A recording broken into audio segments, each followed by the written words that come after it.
Hi mga kayaya, ito nga pala ang reality kapag walang wifi. Tulala, mainit ang ulo sa mga alaga lalo na pag sobrang kulit.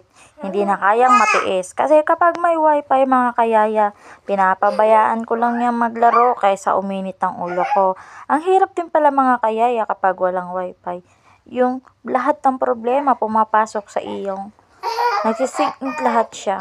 Sobrang hirap, nakaka-depress. Pero sabi nga, kapag may pangarap ka, laban lang.